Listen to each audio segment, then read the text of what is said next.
Dernier point rapidement, qui est aussi un point d'actualité, qui est un point d'actualité politique. Vous savez tous que le tribunal administratif, dans son jugement du 25 septembre dernier, a rejeté le recours en annulation qui avait été déposé, réfutant ainsi les différentes accusations sur le caractère illégal ou diffamatoire de nos expressions politiques. Bon, c'est une décision qui vient mettre un terme à toute polémique sur ce sujet, et je souhaite d'ailleurs maintenant que tous ensemble, nous puissions travailler dans un climat serein et apaisé afin bien évidemment de conduire les débats et de trouver les meilleurs moyens de relever les défis auxquels notre ville doit faire face, et cela bien évidemment au service de nos habitants et pour le bien commun. Alors, premier élément, je sais, on en avait discuté, que les horaires du conseil municipal pouvaient constituer un sujet de crispation, dans un souci d'apaisement, mais aussi, et c'est ça je crois le plus important, pour tenir compte du fait que de nombreux salariés siègent au sein de ce conseil municipal, dont je me félicite, et ce qui montre aussi, je ne voudrais pas faire d'humour, mais que c'est aussi parfois un signe de rajeunissement, et on ne peut que s'en féliciter. Donc je vais vous proposer tout simplement de fixer les horaires de notre prochain conseil, un peu à l'image de ce que fait, je parle sous le contrôle de Benoît Rivet, à la communauté urbaine, c'est-à-dire de les fixer à 17h. Donc je propose que notre prochain conseil municipal, celui du 27 novembre, ait lieu à 17h. Voilà. Écoutez, je vous remercie. Oui, Monsieur Marguerite, je vous donne la parole. Bien, je vous remercie, Monsieur le maire. Je voudrais faire une intervention et vous répondre sur plusieurs points. Évidemment, le groupe d'opposition retrouvé Cherbourg-Octeville ne partage pas votre optimisme et sans vouloir polémiquer, nous souhaiterions répondre à un certain nombre des points que vous venez d'évoquer, en même temps que nous avons un certain nombre d'interpellations, de questions à vous poser. Le premier point concerne les horaires de notre conseil municipal. Je me réjouis, Monsieur le maire, que vous repreniez les arguments du groupe Cherbourg-Octeville 6 mois après que nous ayons fait valoir cette logique de bon sens qui consiste tout simplement à dire que 14h30 pour des horaires de cette assemblée, c'est tout simplement nier la réalité sociologique d'une ville, c'est nier la réalité tout court. Ce choix n'avait aucun équivalent dans aucune ville de France, Monsieur le maire. Je me réjouis que vous vous ralliez à notre position, mais vous le faites comme à votre habitude, bien tardivement, et il a fallu pour cela que nous soyons contraints de boycotter, en tout cas, parler en français, de ne pas participer à la dernière séance du Conseil. Il a fallu que nous mobilisions la population sur cette question qui nous a suivis. Mais je vous le disais, Monsieur le maire, si vous me permettez, je souhaiterais qu'on puisse s'exprimer sans polémique, sans agressivité, et je souhaite donc conserver la parole. Mais je vous le disais, ce ralliement à notre position bien tardif a une conséquence pour nous. C'est qu'aujourd'hui et dans les jours qui viennent, vous allez recevoir un courrier, une lettre recommandée avec accusé de réception de notre collègue Emmanuel Duclos, qui n'est pas là aujourd'hui, qui n'est pas à nos côtés et qui n'a pas donné de pouvoir. Pour une raison simple, c'est que notre collègue a choisi de démissionner sur cette question des horaires. Je vous donne lecture de son courrier. Je vous remercie, Monsieur le maire, de bien vouloir prendre acte de ma démission du conseil municipal. En effet, ma participation aux séances municipales planifiées à 14h30 est incompatible avec mon activité professionnelle. Aussi, le choix de maintenir les conseils municipaux sur ces horaires me prive de la possibilité d'exercer le mandat que les Cherbourgeois octevillais m'ont confié. Aussi, je suis contrainte de quitter mes fonctions de conseillère municipale tout en restant pleinement fidèle aux valeurs du groupe retrouvé Cherbourg-Octeville, à son projet et à son équipe. Voilà, je souhaite que nous tournions la page et nous tournons donc sur une proposition des dénouements de votre part et qu'encore une fois, nous aurions aimé que cette proposition arrive plus tôt. Nous accueillerons au prochain conseil Camille Rousseval qui rejoindra donc notre équipe. Camille Rousseval, que nous vous présenterons la prochaine fois, je peux d'ores et déjà vous dire qu'elle est bien connue des Cherbourgeois octevillais pour partager d'ailleurs notre vision de la ville et avoir organisé l'an passé une grande pétition sur l'affaire du coloriage des rues piétonnes. Ce sujet est clos pour nous et je souhaite en effet que nous retrouvions l'apaisement sur ce point. Sur un second point, vous abordez le tribunal, la question du tribunal administratif. Évidemment, de façon tout à fait parcellaire, ce qui est assez logique, la décision, le jugement du tribunal est un jugement qui nous satisfait, même si sur le fond, nous savions que les élections ne seraient pas annulées, car bien que l'écart de voix était faible, il était suffisamment important pour que le match ne soit pas rejoué. En revanche, nous souhaitions que le tribunal administratif fixe des limites. Ce qu'il a fait, puisqu'il y a un paragraphe entier sur le caractère extrêmement virulent du tract que vous avez diffusé le vendredi, et qu'il y a un deuxième attendu dans cette décision, monsieur le maire, qui parle des dénigrements très violents, je répète, les dénigrements très violents de votre chauffeur à mon égard. Je ne referai pas le débat du tribunal administratif, vous avez choisi d'aborder la question, je souhaite simplement y répondre. Les dénigrements violents sont bien dans la décision et une procédure pénale sur ce point est toujours en cours d'instruction. Sur un troisième sujet, monsieur le maire, vous parlez du projet des halles du Forum. À notre sens, au sens du groupe Retrouver Cherbourg-Octeville, ce projet signe pour nous un échec retentissant qui est celui d'une méthode. Un double échec d'ailleurs. L'échec d'une méthode qui consiste à travailler sur ce type de projet aussi important dans les coulisses. Vous avez rappelé le déroulé de ce projet, vous omettez de dire qu'entre le mois de janvier et le mois de mars, nous avions l'occasion, à l'occasion des municipales, de pouvoir avoir un grand débat sur l'affectation de ce bâtiment qui est aujourd'hui une friche commerciale. Mon collègue Fabrice Huette me disait tout à l'heure, quand vous le disiez, friche commerciale, une de plus dans le centre-ville. Et cet échec est d'abord celui d'une concertation. Bien sûr qu'il y a des procédures de concertation, mais la population doit être associée impérativement à ce type de projet, et plus jamais, ce type de projet ne devra être géré dans les coulisses, en catimini, comme cela a été fait. Bien sûr que les acteurs locaux ont été concertés, nous ne le nions pas, nous participons à l'Office du commerce, mais en revanche, la population n'a pas été associée au moment du débat des élections municipales et dans le cadre de grandes consultations populaires que nous aurions souhaitées sur ce point. Le deuxième échec de ce projet est celui également de votre méthode, monsieur le maire. Celle de la méthode de l'indécision, qui vous caractérise tant, finalement, si vous voulez bien me permettre, monsieur le maire, parce que, comme pour l'affaire des horaires, vous hésitez, vous tardez à fixer un cap, et quand le maire tarde à fixer un cap, eh bien il se passe ce qu'il se passe. La ville se divise, les commerçants se déchirent, et au bout du compte, les investisseurs se retirent. Cette situation, monsieur le maire, vous savez que c'est la réalité. Il y a la réalité un peu mystifiée que vous décrivez, et il y a la réalité de l'échec de ce projet, qui est d'abord la réalité d'un projet qui a été retiré par un investisseur découragé de ne pas avoir un cap clair sur cette question. Nous aurons certainement l'occasion, dans le courant de notre Assemblée, notamment parce que je crois que le groupe Front de Gauche voudra en parler, et je ne voudrais pas me faire son porte-parole, mais j'apprends que c'est un contre-pouvoir et que finalement l'opposition quasiment se renforce. Je souhaiterais aborder un autre sujet, celui de la santé. Vous avez parlé de la santé, c'était un trait d'humour, sur la question de la santé. Vous avez abordé la question du pôle de santé libéral ambulatoire. C'est une question qui intéresse tout le conseil municipal et tous les Cherbourgeois octevillais. Vous avez bien dit pôle de santé libéral ambulatoire, conformément d'ailleurs à ce que vous aviez dit jusqu'à la veille du premier tour du scrutin, et d'ailleurs comme nous également, puisque dans les débats, notamment comme nous nous sommes affrontés à la salle des fêtes, nous étions tombés d'accord sur ce point, à savoir qu'un pôle de santé libéral ambulatoire était la solution pour Cherbourg-Octeville, et qu'en aucun cas le centre municipal public qui était proposé par vos alliés du second tour du Front de Gauche ne pouvait être la solution. Vous avez changé de position entre les deux tours pour inscrire sur votre plateforme de programme commun, en quelque sorte, ce projet de centre public, et dans les colonnes de la presse aujourd'hui, on a le sentiment que ce projet est en train de se faire, ce qui ne me semble d'ailleurs pas être la réalité. Je voudrais donc vous interroger sur ce point. Qu'en est-il exactement? Quelle sera la forme de ce projet? Sera-t-il libéral, comme nous le souhaitons et comme vous le souhaitiez, ou sera-t-il public, comme c'est le cas dans certaines villes, avec le gouffre financier que cela représente parfois pour le contribuable?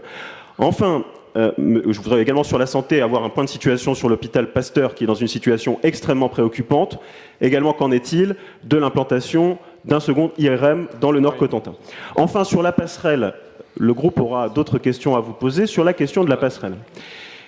Vous savez que la position du groupe Retrouver Cherbourg-Octeville a été une position d'hostilité, elle l'est toujours sur cette question, sur la question sensible de la passerelle, puisque nous estimons, nous répétons cet argument, que le coût par rapport aux bénéfices engendrés n'est pas la solution et que nous aurions préféré un équipement de qualité comme la patinoire plutôt que la passerelle. Les électeurs ont arbitré de peu, mais ils ont arbitré quand même, en privilégiant donc votre projet et la passerelle.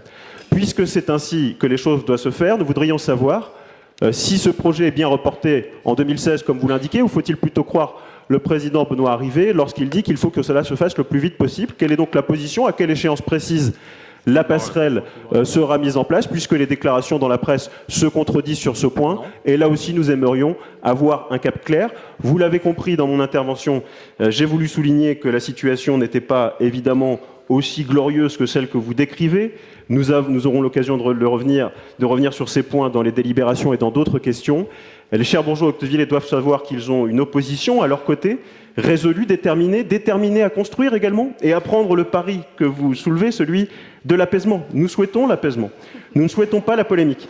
Mais quand on prétend rassembler, monsieur le maire, on évite d'agresser son opposition dans les colonnes des journaux locaux et de dire qu'elle prend des postures politiques. Nous sommes là comme un aiguillon.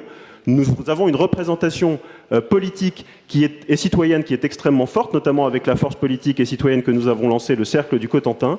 Nous sommes respectés dans la population, notre voix doit être écoutée et nous souhaitons, au sein du Conseil, que nos propositions puissent contribuer à enrichir le débat et à faire avancer collectivement le bien de notre ville et celui des Cherbourgeois Octevillais. Je vous remercie.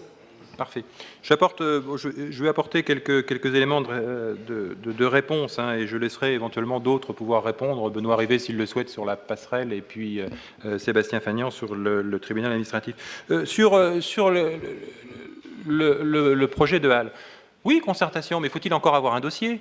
Or, je vous l'ai dit, le dossier finalisé, il nous a été présenté le 9 septembre dernier. On peut débattre sur un concept. Le dossier qui nous a été présenté le 20 juin, qui nous a été transmis officiellement, ce dossier n'était pas satisfaisant. Monsieur Robert lui-même nous l'a dit, attention, je vous donne un dossier, il n'est pas satisfaisant. C'est ce dossier-ci. Il n'est pas satisfaisant parce qu'il prévoyait un certain nombre d'éléments qui, d'une certaine façon, devaient obligatoirement rentrer dans un référentiel, qui est un référentiel d'un groupe auquel il appartient.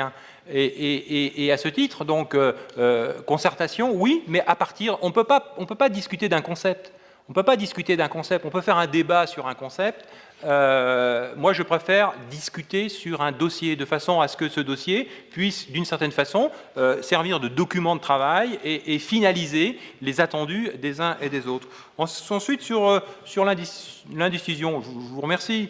Vous savez très bien d'abord que je ne suis pas un maire autocrate et que je crois à la puissance du débat, justement. Je crois à la puissance du débat. Et s'il y a un conseil consultatif du commerce, c'est pour permettre à ce que ce débat puisse s'exprimer.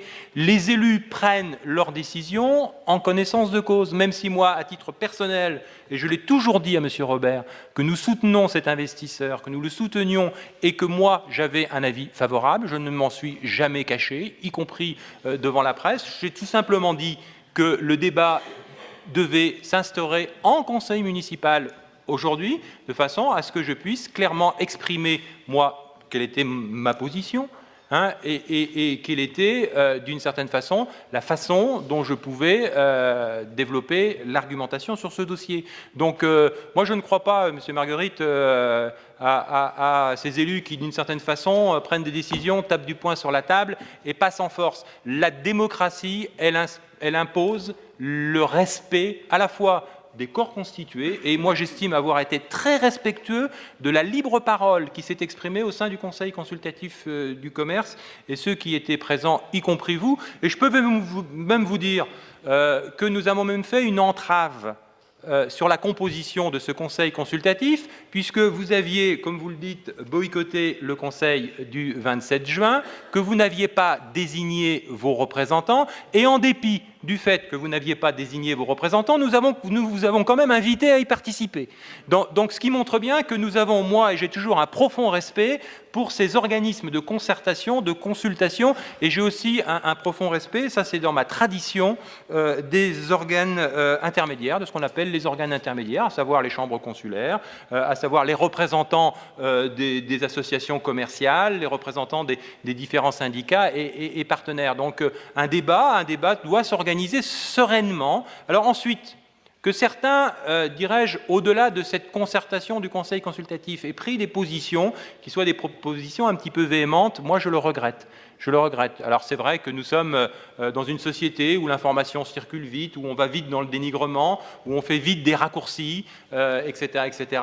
Et que ça, je le constate, peut d'une certaine façon, polluer la qualité d'un débat. Moi, je serai toujours là-dessus un grand défenseur de la concertation, de la consultation et du libre débat, y compris au sein de ce conseil municipal. Et d'ailleurs, je le constate, nous débattons dans ce conseil municipal et je ne peux que m'en féliciter. Voilà ce que je voulais simplement dire. Mais sinon, sur les autres dossiers, vous avez, je pense, été convaincus de ma détermination à faire bouger cette ville, à résoudre les défis auxquels elle est confrontée, notamment en matière de logement, et je peux vous dire que je prendrai toutes mes responsabilités.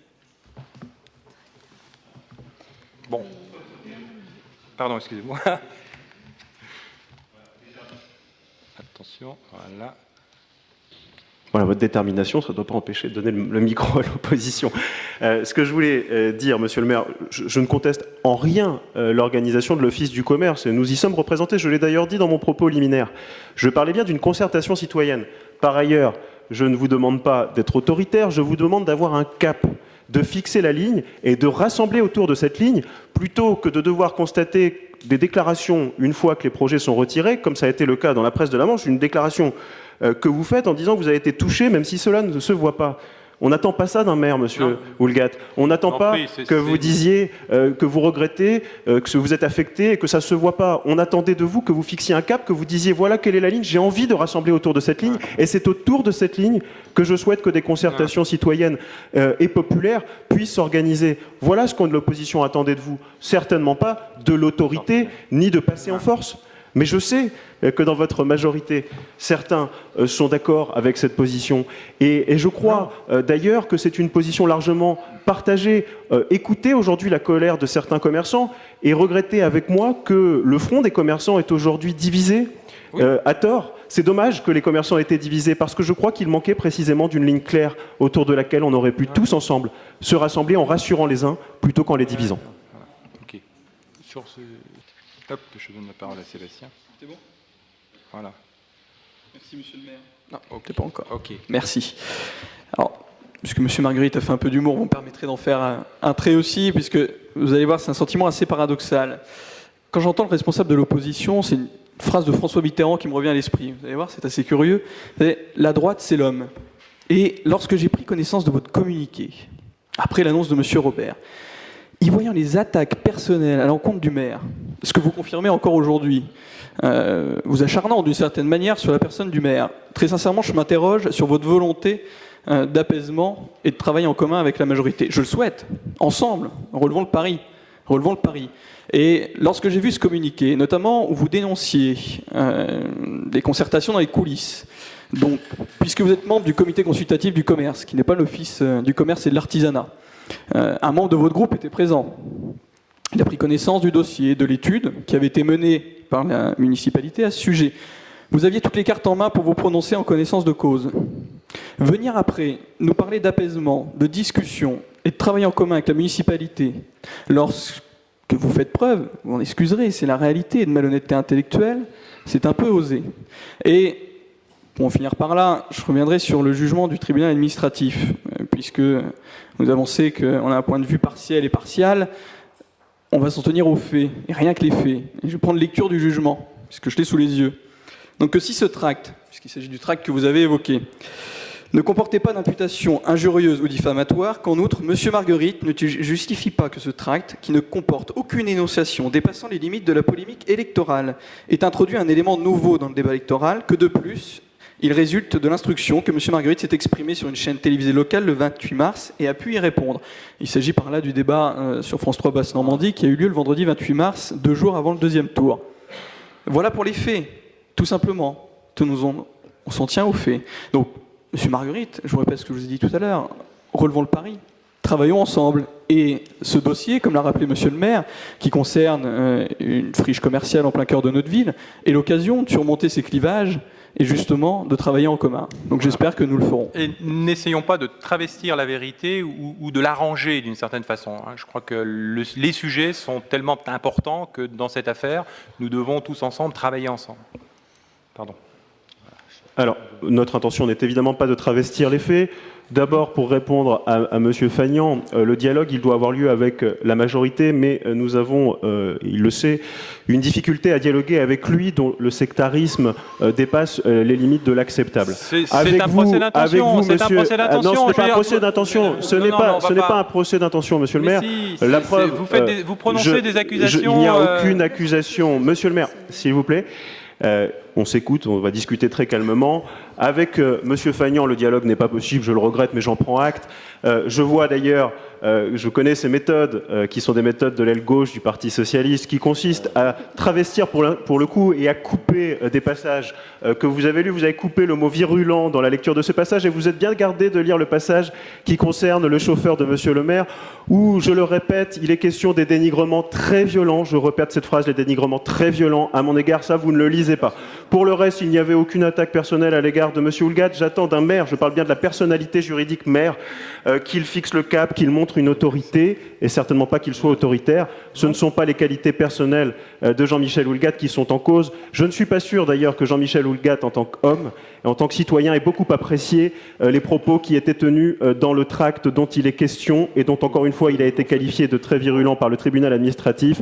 Je ne suis pas sûr qu'il soit bien fier de ce propos. Mais qui ne dépassait pas les limites de la polémique oui, électorale et je n'ai pas pu y répondre d'ailleurs le vendredi. Aucun élément diffamatoire et pour lequel vous avez eu toute l'attitude pour pouvoir y apporter votre réponse. Difficile d'y répondre le vendredi. Et vous avez remarqué également que je n'ai pas répondu aux propos extrêmement virulents que vous avez prononcés tout au long de ces derniers mois à mon égard, y compris dans le bulletin municipal, y compris par voie de tract sur la voie publique, etc., etc.